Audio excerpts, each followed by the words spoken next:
Hi, I'm Lee Wind of I'm Here, I'm Queer, What the Hell Do I Read? And we're continuing our Gender 101 series today with Lucy, and I'm queer. Genderqueer, queer, something, gender fluid. We were talking earlier, and the whole issue of being enough, being trans enough, or gender variant enough came up, and I wanted you to talk about that a little bit. Yeah, definitely.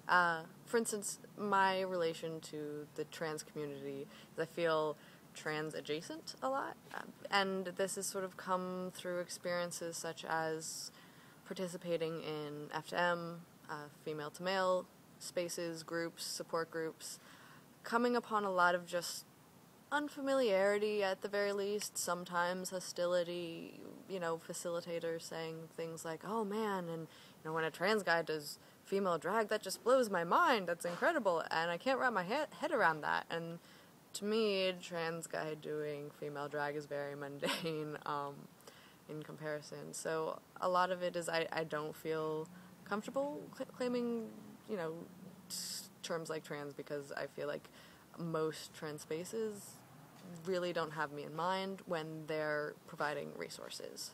So even within the queer community, there's still this notion that you're supposed to be one thing or another, or you're supposed to fit in this box or that box. Yeah. And there's I guess just because of our culture, there's a lack of comfort with being androgynous or being many things, checking many boxes off. And for someone who perhaps has always had the experience of feeling in the wrong body, they always wanted to pursue transitioning, didn't ever appeal to them to be in a middle space. I'm sort of an anomaly, and I can be sort of threatening to someone who has tried, spent their whole lives pursuing this one thing and having trouble being respected for this, for whom they are. And to see me and to see someone pursuing something close to but not at all the same as what they're pursuing, it can be threatening. And then on the other hand, you have spaces such as significant others, family members, friends of trans folk, and I recently found one that said, for our meetings, please, there are other support groups for trans people, but we ask that no trans people come to our meetings, which throws all sorts of things into question. For instance, if I have a trans partner, am I welcome? Or because I'm gender variant, am I too trans to be in that space?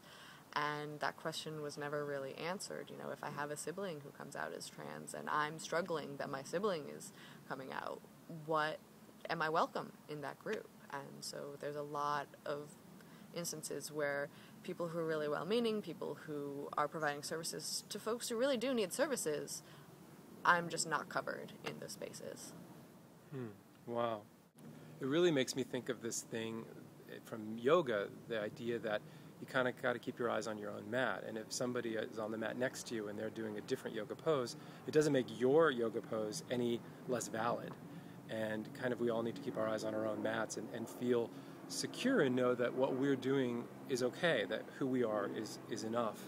And for the people teaching those yoga classes, they also need to acknowledge that not everybody's downward dog or sun salutation is going to be the same, is going to look the same, because we all are on our own journeys.